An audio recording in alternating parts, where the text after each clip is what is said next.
Hi folks, welcome to Learn with me.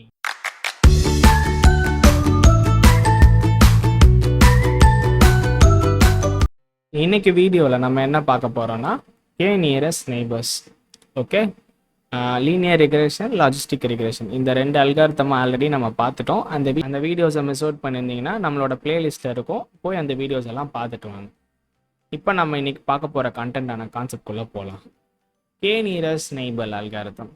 இந்த algorithm வந்து புரிஞ்சுக்கிறதுக்கு ரொம்ப ஈஸியான அல்காரிதம். இப்போ அன்லைக் லீனியர் ரிக்ரெஷனாக இருக்கட்டும், லாஜிஸ்டிக் ரிக்ரெஷனாக இருக்கட்டும், அதெல்லாம் வந்து பை ஓப்பனாக சொல்லணும்னா அது கொஞ்சம் ஈஸியான அல்காரிதம் தான். நம்ம இனிமேல் பார்க்க போகிறதெல்லாம் கொஞ்சம் காம்ப்ளெக்ஸ் ஆகிட்டே போகும்.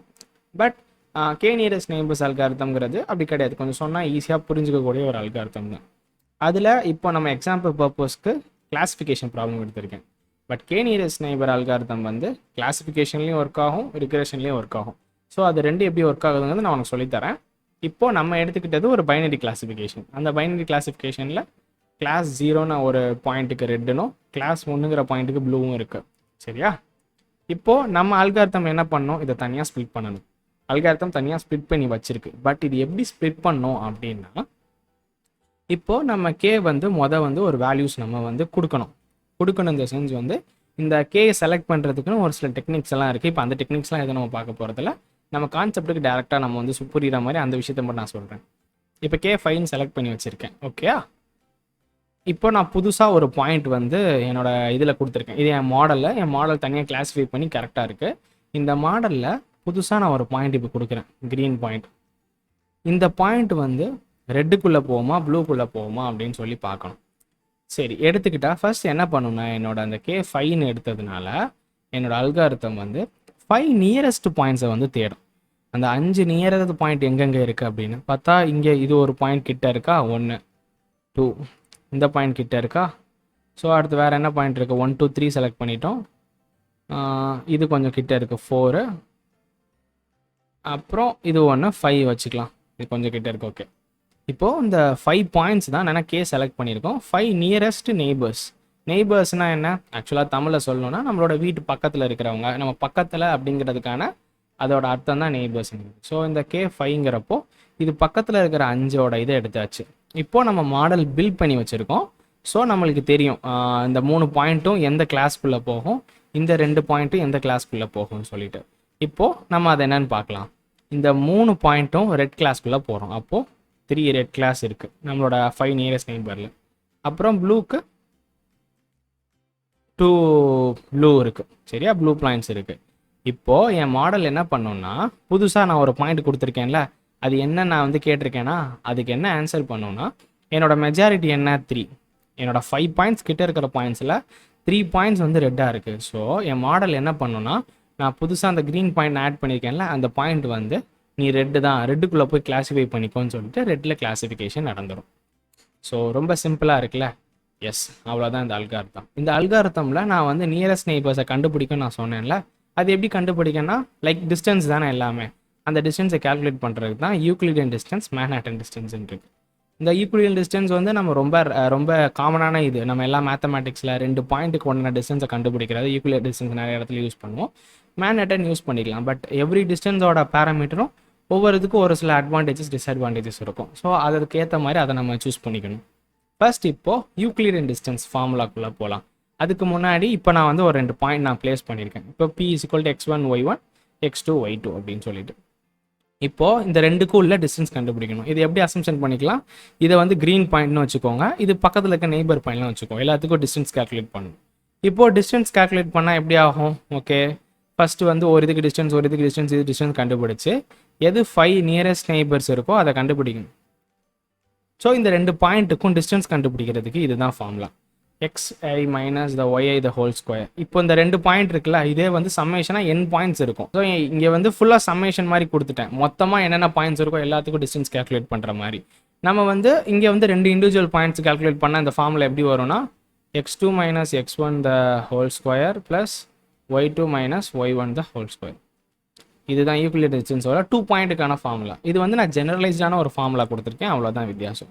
யூக்ளிடியன் டிஸ்டன்ஸ் வந்து இந்த ஃபார்முலாவில் டிஸ்டன்ஸ் கால்குலேட் பண்ணணும். மேன்ஹாட்டன் டிஸ்டன்ஸ் இந்த இதில் ஃபாலோ பண்ணணும். இது போக இன்னொரு டிஸ்டன்ஸ் ஃபார்முலா கூட இருக்குது, அதை கூட நம்ம யூஸ் பண்ணலாம். அதை நான் ஹேண்ட்ஸ் ஆன் பண்ணும்போது அதுக்கு நான் உங்களை அதை எக்ஸ்பிளைன் பண்ணுறேன். இப்போ வரைக்கும் இந்த ரெண்டை மட்டும் புரிஞ்சு வச்சுக்குவோம். ஸோ இது மூலமாக வந்து அது நியரஸ்ட் நெய்பர்ஸோட டிஸ்டன்ஸை கேல்குலேட் பண்ணும் அப்படிங்கிற கான்செப்டை புரிஞ்சுக்கணும். அதுக்கப்புறம் ஒரு டிப்பை நான் சொல்ல மறந்துட்டேன். என்ன டிப்னா, எப்பயுமே நம்ம சூஸ் பண்ணுறக்கே ஆட் நம்பர்ஸில் தான் இருக்கணும்.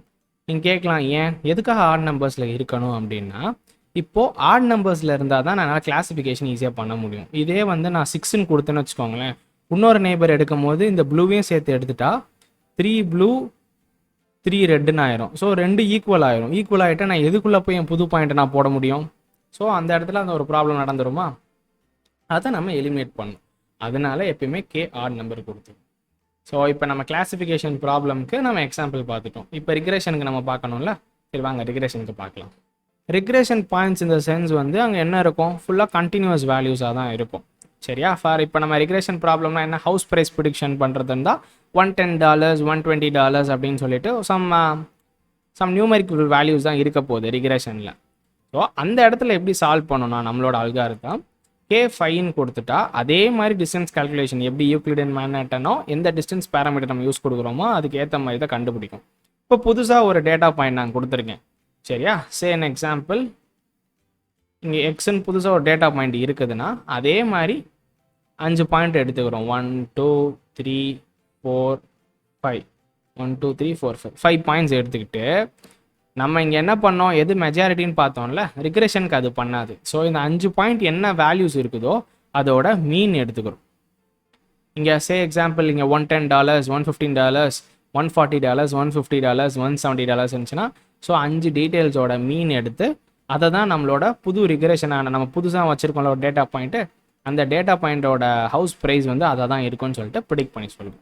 இப்படி தான் k nearest neighbour algorithm regression ப்ராப்ளமில் ஒர்க் ஆகும்.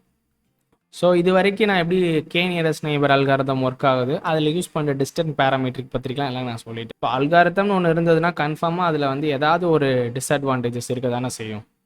சரியா? டிஸ்அட்வான்டேஜ் இல்லாத அல்காரிதம் எதுவுமே கிடையாது. Every algorithm will have their own advantage and disadvantage. இந்த அல்காரிதமில் அப்படி என்ன டிஸ்அட்வான்டேஜஸ்னால், இப்போது என்னோட அல்காரிதம் ஏதாவது அவுட்லேயர் நிறையா இருந்துச்சுன்னா என் அல்காரிதம் வந்து புவர் பெர்ஃபார்மன்ஸை தந்துடும்.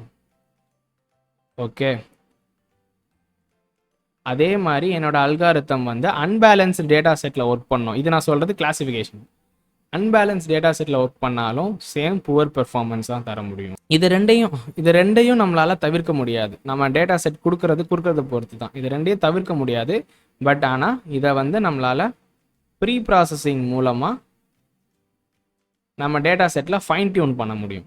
ஸோ அதை நல்லா நம்ம டியூன் பண்ணிவிட்டு அவுட்லேயர்ஸ் எல்லாம் நிறைய எடுத்து விட்டுட்டு அன்பேலன்ஸ் டேட்டா செட்டை நல்லா பேலன்ஸ்டாக நம்ம மாற்றிட்டோன்னு வச்சுக்கோங்களேன், அந்த அல்காரிதம் புவராக பெர்ஃபார்மன்ஸ் பண்ணுறத வித் நல்ல பெர்ஃபார்மன்ஸுக்காக மாற்ற முடியும் நம்மளால். ஸோ தெரிஞ்சுக்கோங்க, இப்படின்னா ஒரு புவர் பெர்ஃபார்மன்ஸை பண்ணால் கூட நான் அதை தான் எடுத்தோன்னே அவங்க எல்லாத்துக்கும் ப்ரீ ப்ராசஸிங் சொல்லி கொடுத்த காரணமும் அதுதான் ரொம்ப மேஜரான விஷயம். நம்மளோட அக்யூரஸியாக இருக்கட்டும், நம்ம என்ன எவாலுவேஷன் மெட்ரிக் எடுக்கிறோமோ நம்மளோட அவுட்புட் வந்து நல்லா இருக்கிறதுக்கும் நல்லா இல்லாத காரணம் நம்ம எவ்வளோக்கு அளவு நல்லா ப்ரீ ப்ராசஸிங் பண்ணியிருக்கோங்கிறதுல தான் இருக்குது. ஸோ நல்லா ப்ரீ ப்ராசஸிங் பண்ணி அவுட்லேயர் அன்பேலன்ஸ்டு இதெல்லாம் பேலன்சிங் எல்லாம் நம்ம கரெக்ட் பண்ணிட்டோம்னா நம்ம அல்காரிதம் ஆப்வியஸ்லி வித் குட் பெர்ஃபார்மன்ஸ்ல நடக்கும். ஸோ அவ்வளோதான் இன்னைக்கான வீடியோ. இந்த கே நியரஸ்ட் நெய்பர்ஸ் அல்காரிதம் வந்து எல்லாருக்கும் ஈஸியாக புரிஞ்சிருக்கும்னு நினைக்கிறேன். உங்களுக்கு ஏதாவது டவுட்ஸ் இருந்ததுன்னா கீழே இருக்க கமெண்ட் செக்ஷனில் கேளுங்க. உங்கள் எல்லாருக்கும் இந்த கண்டென்ட் பிடிச்சிருக்கும்னு நினைக்கிறேன். பிடிச்சிருந்ததுன்னா மறக்காமல் கீழே இருக்கிற அந்த லைக் பட்டனை கிளிக் பண்ணி என்னை மோட்டிவேட் பண்ணுங்கள். அப்புறம் முக்கியமான விஷயம், உங்கள் ஃப்ரெண்ட்ஸ் யாராவது மிஷின் லேர்னிங், டேட்டா சயின்ஸ், அதுக்கப்புறம் நிறைய சாஃப்ட்வேர் ரிலேட்டடான விஷயங்கள் இதெல்லாம் கற்றுக்கணுன்னு ஆசைப்படுறாங்க. பட் அவங்களுக்கு இங்கிலீஷில் கற்றுக்க முடியாது, தமிழில் தான் கற்றுக்கணும் அப்படிங்கிற மாதிரி ஒரு பேரியர் அவங்களுக்கு இருந்துச்சுன்னா நம்ம சேனல் அவங்களுக்கு ஷேர் பண்ணி விடுங்க. உண்மையிலே ரொம்ப யூஸ்ஃபுல்லாக இருக்கும். அப்புறம் சொல்ல மறந்துட்டேன், முக்கியமான விஷயம், கீழே இருக்க அந்த சப்ஸ்கிரிப்ஷன் பட்டனை கிளிக் பண்ணிவிட்டு ஆளில் போட்டுக்கோங்க. அப்போ தான் நான் போகிற கண்டென்ட் உங்ககிட்ட வரும். அடுத்த ஒரு வீடியோவில் பார்க்குறேன். அது வரைக்கும் டாட்டா, பை பாய்.